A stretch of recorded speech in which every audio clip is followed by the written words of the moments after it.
Class 10 basic math sample paper के question number 8 के solution में पहुंच चुके हैं। आई होप कि इससे प्रीवियस वीडियो आपने बहुत अच्छे तरीके से देख रखा होगा। अगर आपने प्रीवियस वीडियो नहीं देखा है, साथ ही साथ आने वाले वीडियोस का सॉल्यूशन भी देखना चाहते हैं, कंप्लीट प्लेलिस्ट का लिंक मिलेगा आपको डिस्क्रिप्शन में। क्वेश्चन नंबर 8 है, इन विच रेशियो, किस रेशियो में y एक्सिस जो है वो इन दोनों पॉइंट्स को डिवाइड करता है। रेशियो हमें बताना है। आपने पढ़ रखा है कि अगर ये लाइन हमारे पास है x1 y1 और ये हमारे पास लाइन है दैट इज x2, ये कोऑर्डिनेट दिया सॉरी, x1 y1, ये x2 y2 है, ये कोई पॉइंट है जो m1 is to m2 के पार्ट में डिवाइड करता है। यही रेशियो हमें फाइंड आउट करना है। ये दो पॉइंट्स हमें यहाँ पे गिवन है, बस ये रेशियो हमें गिवन है और ये पॉइंट्स के बारे में हमें दिया है कि y कोऑर्डिनेट उसको डिवाइड करता है। मतलब क्या हुआ समझते हैं अच्छे से। ये हमारे पास क्या हो गया, ये हमारे पास x कोऑर्डिनेट होता है, ये x डैश हो गया, ये y कोऑर्डिनेट हो गया और इधर हमारा सिंपली y डैश हो गया। तो हमसे बोल रहा है y कोऑर्डिनेट डिवाइड करता है, यानी कि लेट अस सपोज एक पॉइंट हमारा यहाँ है, एक पॉइंट हमारे पास यहाँ पे है। ये जो पॉइंट है ये हमारा दिया हुआ है 5, -x, ठीक है, और ये पॉइंट दिया है -1, -4, ठीक है। ऐसा आपको समझना है, ऐसा नहीं देखना है कि कोऑर्डिनेट इधर तो सर दोनों प्लस होता है, ऐसा नहीं। हमको बस पॉइंट को समझना है। ये अगर लाइन को हम लोग ऐसे प्लेस्ड कर दे, ऐसे प्लेस्ड कर दे, तो ये जो हमारे पास पॉइंट आएगा, इस दोनों पॉइंट को कौन डिवाइड कर रहा है सर, वाई एक्सिस डिवाइड कर रहा है। तो वाई एक्सिस पे कोऑर्डिनेट इसका कितना होगा, दैट इज एक्स का वैल्यू तो इस पे 0 होगा, तो ये हमारा कोऑर्डिनेट होगा दैट इज 0, y, है ना। कितना होगा 0, y, यही होगा। अब ये y कितना है हमें तो नहीं पता ना। तो चलिए हम लोग फाइंड आउट कर लेते हैं। हमें y तो हमें पूछा नहीं है कि y कितना है, हमसे पूछा है बस कि रेशियो आप बताइए कि किस रेशियो में डिवाइड करता है। यानी कि यहां से यहां तक का जो रेशियो होगा, यहां से यहां तक का रेशियो होगा, वही रेशियो हमें फाइंड आउट करना है। हमें बस पॉइंट निकालना था, हमने पॉइंट निकाल लिया, ठीक है। अब देखो अच्छे तरीके से समझोगे इसको। हम लोग लेटर सपोज कर लेते हैं x1 y1 और ये हमारा कौन सा हो गया x2 y2, है ना, x2 y2। और जब भी ऐसा बात आए कि रेशियो आपको फाइंड आउट करना है, तो आप लेट कर लोगे कि जो रेशियो है वो कितना है, दैट इज k:1। जब भी रेशियो का क्वेश्चन आए, इन विच रेशियो, जब भी आपसे पूछे आपको रेशियो लेना है k:1, ठीक है। ये एकदम 100% आपको यही लेना है, ठीक है सर। ले लिया सर। ना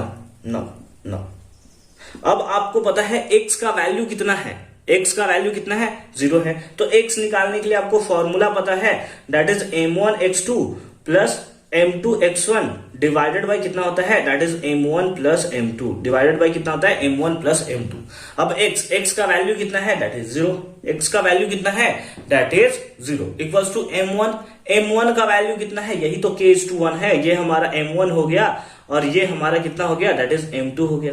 तो m1 हमारे पास कितना है k इंटू x2 का वैल्यू कितना है, दैट इज -1 प्लस m2 का वैल्यू कितना है 1 इंटू x1 है ना, x1 का वैल्यू कितना है, that is 5 divide by m1 plus m2 that is k+1। ये क्रॉस मल्टीप्लाई कर देंगे तो ये तो हमारा सिंपली कितना हो गया 0 हो गया। इससे कुछ भी मल्टीप्लाई करें 0 को तो हमारा 0 ही आएगा।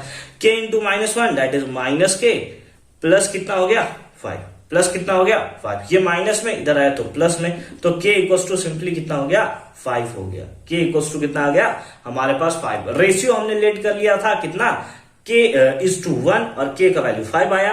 तो हेंस हम लोग बोल सकते हैं कि रेशियो जो हमारे पास आएगा वो रेशियो आएगा k:1, k का वैल्यू 5 दैट इज 5:1। कौन सा, option number B is the right answer.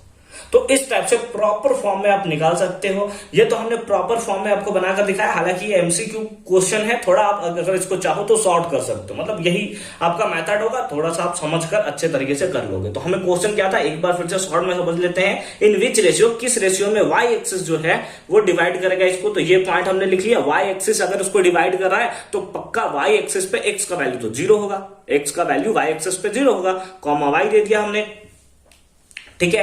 x का वैल्यू 0 था तो बस x निकाला। सर y से निकालते तो क्या प्रॉब्लम होता, अगर y के बेसिस पे अगर आप निकालते तो आपके पास दो वेरिएबल नहीं आता, एक तो इधर y आ जाता, इधर k आ जाता, तो बहुत ज्यादा कंफ्यूजन होता। इसीलिए हमने इसको क्या ले लिया, दैट इज x के वैल्यू के अकॉर्डिंग किया है, ताकि ये वैल्यू हमारा 0 हो। हमारे पास इतना आ गया। अब आपके पास k का वैल्यू पता चल गया है, आपको रेशियो पता चल गया है। अगर आपसे पूछता कि कोऑर्डिनेट बताइए इसका कितना है, तो सिंपली y इक्वल्स टू निकाल देते m1 y2 plus m2 y1 divide by m1 plus m2 और उस बेसिस पे आप कोऑर्डिनेट बता देते, ठीक है, तो इस टाइप से हो सकता है, ये क्वेश्चन बन सकता था, हमने उसके बारे में डिस्कस किया। आई होप कि ये क्वेश्चन, ये कॉन्सेप्ट आपको बहुत अच्छे तरीके से क्लियर हुआ होगा। मिलते हैं आपसे अगले वीडियो में क्वेश्चन नंबर 9 के सॉल्यूशन के साथ। तब तक के लिए अच्छा से पढ़ाई करते रहिए। All the very best.